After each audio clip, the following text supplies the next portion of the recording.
the most important thing probably was that everything is connected to the body through this shoulder being locked down as the elbow comes back. Does that make sense? Yeah. So as I came back, my wrist was coming back this way. And you can actually practice these at home.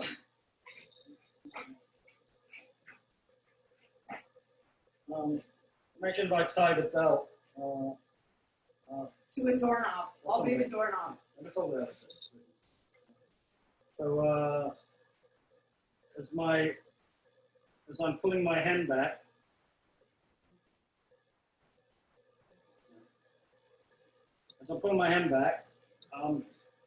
I'm not bringing the elbow.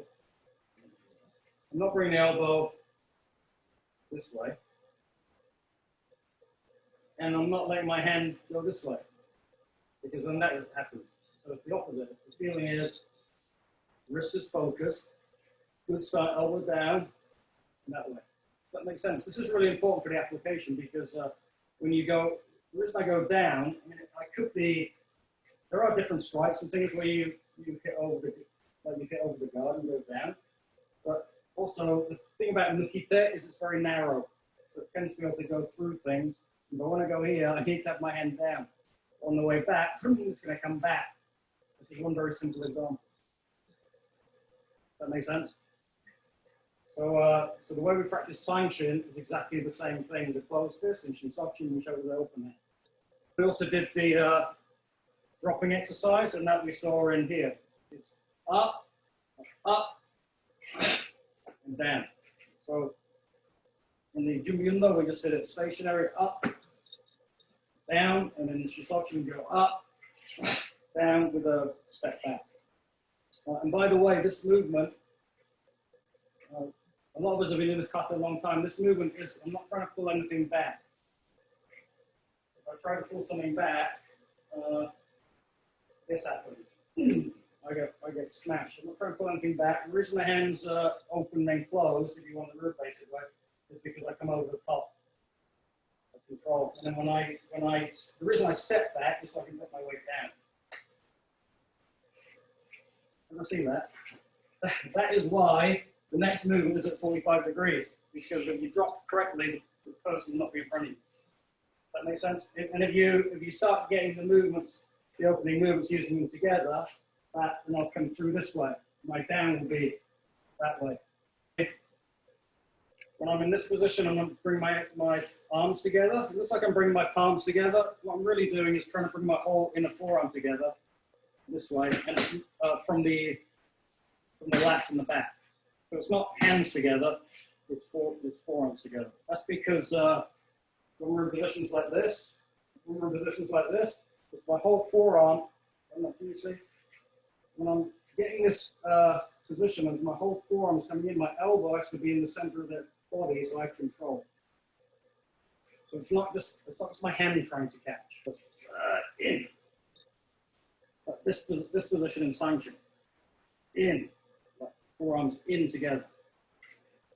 That makes sense? I'm here, pulling sideways, not back, so my hands can meet in front of me, pulling sideways, not back. Then I go for an angle, I do that movement, and then when I come to here, I'm not lifting this elbow up. It's not elbow up to here. Think of Tensho. And even if you don't know Tensho, you'll see. When I lift my hand up, my elbow goes down. So that elbow position is very important in Tensho. It's not that way. Okay? So when I lift my hand up, my elbow is down. This is locked in. Remember, you cannot grab and have control when you're like that. I need everything in with the body. When you do that, it's elbow down. There's lots of ways to do it. Especially IGKF sort of does it that way, where I was taught by Higon. But either way, that elbow has to be lower than the wrist. Not up that way. Here. And then, now I can pull with my body. I can pull my whole body. If you have something you're pushing off of when you're doing this movement, it can be a grab, or I can just be in close. If it's a grab here, I'm using that momentum from the ground. So it's like, right? It's a short, quick movement. Oh, and one other part, because we did this bit. So in Shisochin, because this isn't, well, so I'm going right. My hand is not like a elbow. I do in a lot of kata where you turn the elbow. My hand is that way. Imagine you wanted to reach back and grab something or poke something. So my hand is a fist, but it's sideways, not that way. It's a bit unique position. As we do the position, and then for these techniques, it's always the back foot comes in. The back foot comes in, and it's not musubidachi. It's not musubidachi because when I bend, I want my legs to get wider. I want my legs to get wider when I bend. That's why it's Shisochin. Because if I get wider and I'm trying to hit behind, I'm going to hit myself. So from there, it's the back foot comes in because it gets me out of the center line, and my feet are not wide because I don't want to be hitting myself. So I want the narrowest possible position to get these backward strikes in. So it's a small thing, but it informs the technique. That makes sense? Okay, so I think we got time to just go over the sequence again. So your right foot steps, each. And those wrists are already pulling up. They're already pulling up. Make left hand back, left hand back, left hand back, left hand back. Shoot it out, pushing with the forearm, and then at the end, hook down, and then hook it back. And then we step. So pull back, elbow down, elbow, shoulder, shoulder. So everything's attached to the body. My fingers are pulling up, and it's hit, and then. Do one more time. Left side, pull it back, hit, back. Bring the hands and the inner forearms together as if you're lifting a heavy weight. And then just drop. Remember, it's to the side, not back. My hands are in front of me. Right foot goes 45 degrees.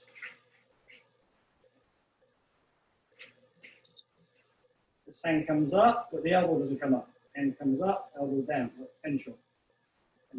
Here, right hand comes back, pull, using the whole body, here and comes to the other.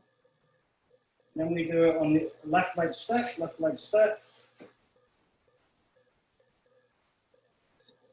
bottom hand comes up, but the elbow doesn't come up, potential up, back, turn. Back leg comes in, remember toes together, Shisochin. Drop. Don't lean forward. If I lean forward, this technique doesn't mean anything. This is three principles in one technique, if you like. Although I will lean forward for some of the technique. For the kata, I try and stay straight.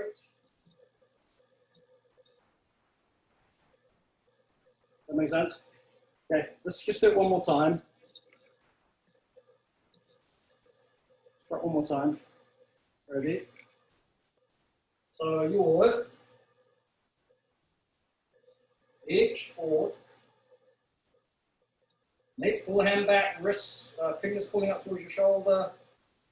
Punch it out. Down at the end. Back, step. Make, pull it back. Punch it out. Pull it down at the end, back. Make, forward tension. Imagine you're pulling one of those resistance bands towards you, then boom, you let it go. Each, bring your hands together, and forearms together. Feel it relax, drop, pull side. Step 45 degrees. So the bottom hand's going to come up, but the elbow stays down. Up, pull it back, turn. So you're pulling the whole body. Looking over your shoulder.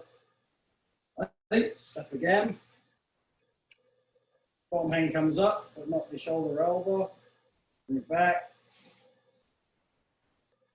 Back foot in, so we're feet together.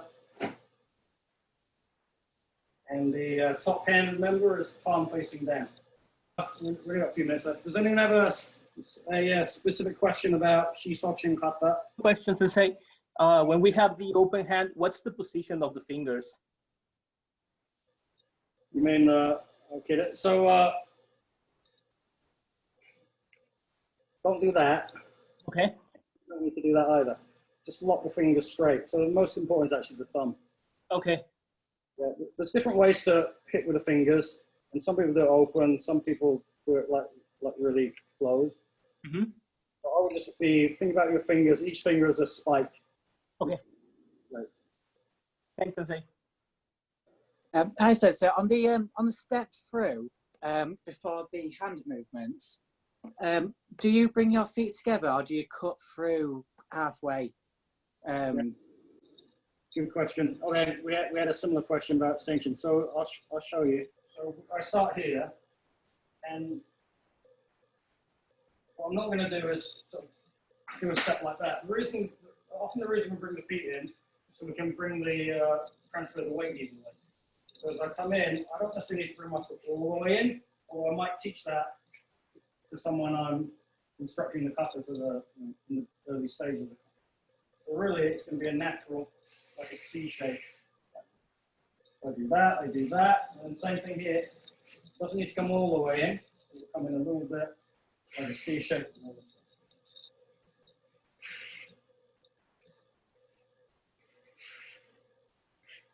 There.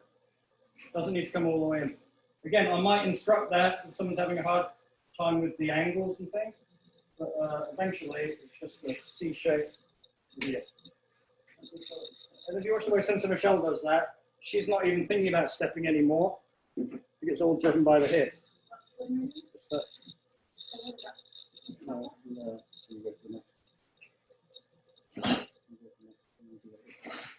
Just the hip carries through. So eventually, that means you start to, again, you're focusing on your center in the end and not the extremities. You're not focusing on the hands or the feet, you get focusing on the center. Obviously, that's something to aim for. It's difficult to do, but yeah, feet don't need to meet unless someone's having a hard job keeping their balance or figuring out the angle. Thank you, Sensei Paul. Sensei Michelle, can you repeat the movement of?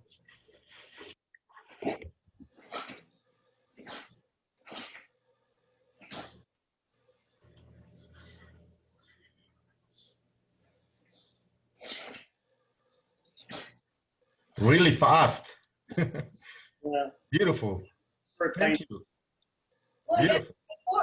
when I'm going forward, when I'm going forward, I'm not dropping the arms at all. Have you noticed that? I think that's the important bit. It's like, probably grabbing. When I come forward, this way. This last movement. Yes. So when Sensei Michelle's coming through, she's doing it so fast she can't see what's happening with the hand. But the hand that's going to go down comes up, just like because it's just get down, but I. So the hand that's going to go down goes up. So here, and the one that's going to go up is coming from the bottom. So it's like that way. Then it opens out. The reason that's important is because if I'm trying to remove an obstruction on this side, the hand that's coming up, yeah, it came up, but the hand that's coming down has to be high so it can clear. Keeps going. Does that make sense? So that movement from the kata, that.